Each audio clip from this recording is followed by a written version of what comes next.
गणेश, एक ऐसा नाम, एक ऐसा रूप जो दुनिया भर में जाना जाता है, पर क्या हम सच में उन्हें समझते हैं? आज हम इसी रहस्य में थोड़ा और गहरा उतरेंगे।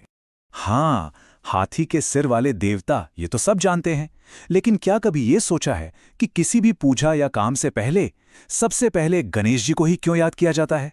आखिर क्यों? इसी सवाल में उनकी असली शक्ति का राज छुपा है। और ये राज है उनकी आध्यात्मिक संप्रभुता। अब देखिए, ये कोई दुनियावी ताकत या राजपाट की बात नहीं हो रही है, ये तो उससे कहीं ज्यादा गहरी बात है।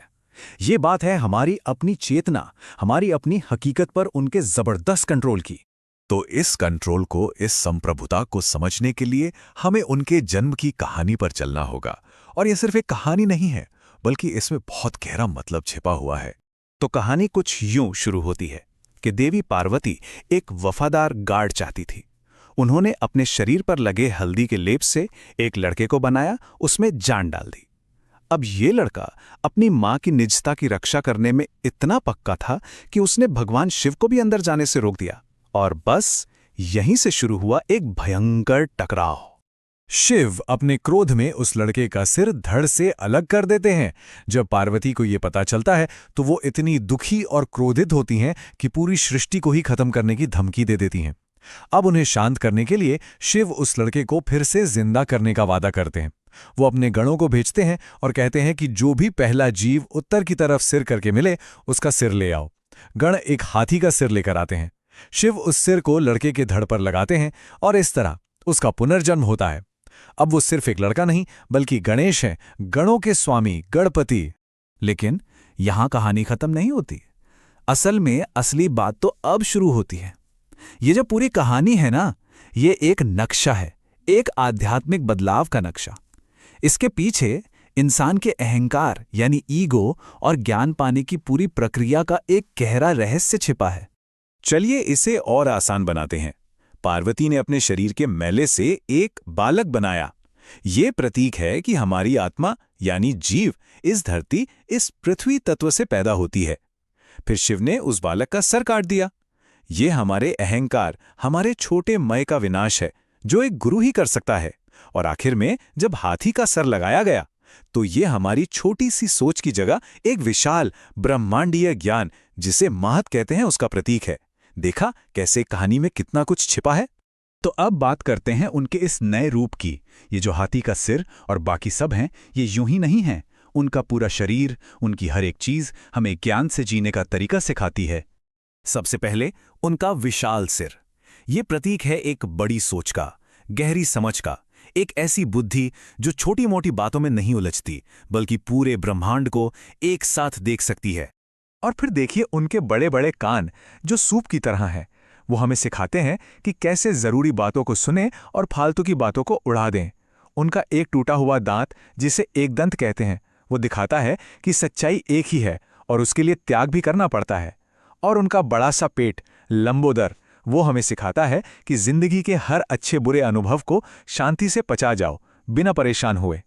उनकी सूंड तो कमाल की चीज है। सोचिए, एक सूंड जो एक छोटी सी सुई भी उठा सकती है और एक विशाल पेड़ को भी उखाड़ सकती है। ये हमारी बुद्धि की क्षमता का प्रतीक है, जिसे विवेक कहते हैं, यानी सही और गलत में फर्क करने की ताकत, चाहे वो दुनिया की छोटी छोटी चीजें हों या आध्यात्म के गहरे रहस्य।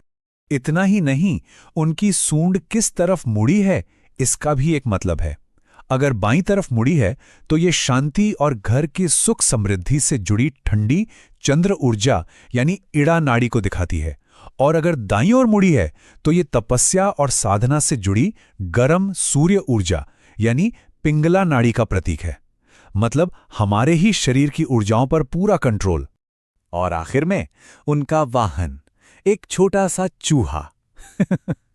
थोड़ा अजीब लगता है ना, एक विशाल शरीर वाले गणेश और एक नन्हा सा चूहा।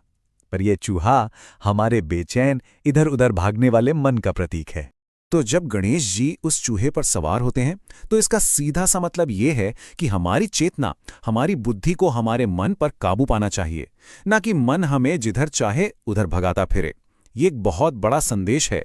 तो अब हम आते हैं उस सबसे गहरी बात पर, उनकी आध्यात्मिक संप्रभुता के असली मतलब पर।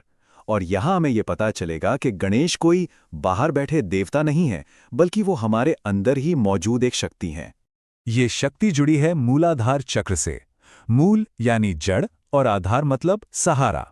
ये हमारे शरीर के 7 ऊर्जा केंद्रों में से पहला है, सबसे बुनियादी, हमारी पूरी आध्यात्मिक बनावट की नींव। यहीं से स्थिरता और सुरक्षा की भावना आती है।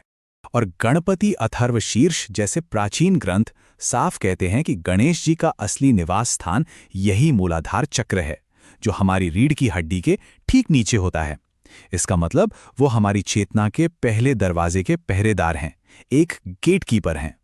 इस मूलाधार चक्र को एक 4 पंखुड़ियों वाले कमल के फूल की तरह देखा जाता है, और इसी फूल के अंदर हमारी सबसे शक्तिशाली ऊर्जा, जिसे कुंडलिनी कहते हैं, सोई हुई अवस्था में रहती है। और इस कमल की 4 पंखुड़ियां इंसान की जिंदगी के 4 सबसे जरूरी मकसदों को दिखाती हैं: धर्म, अर्थ, काम और मोक्ष। गणेश जी इन चारों पर शासन करते हैं, मतलब वो ये पक्का करते हैं कि हमारी नींव, हमारा बेस मजबूत हो, तभी हम आगे की आध्यात्मिक यात्रा शुरू कर सकते हैं। अगर ये नींव ही मजबूत नहीं है, अगर ये जड़ ही संतुलित नहीं है, तो मन में डर और बेचैनी रहेगी, और तब ऊपर की ओर यानी उच्च चेतना की तरफ जाने का रास्ता बंद ही रहेगा। इसीलिए उन्हें विघ्नहर्ता कहते हैं, क्योंकि वो पहली और सबसे बड़ी बाधा यानी हमारे अस्थिर मन को ही हटाते हैं। तो इस पूरी समझ से गणेश जी की भूमिका ही बदल जाती है। वो सिर्फ बाहर की मुश्किलों को दूर करने वाले नहीं, बल्कि हमारे अंदर की शक्ति को जगाने वाली चाबी बन जाते हैं। और ये हमें एक बहुत बड़े सवाल पर लाकर छोड़ देता है कि अगर गणेश हमारे अस्तित्व की जड़ की रक्षा करते हैं, तो फिर वो कौन सी बाधाएं हैं जिन्हें दूर करना असल में हमारी अपनी जिम्मेदारी है।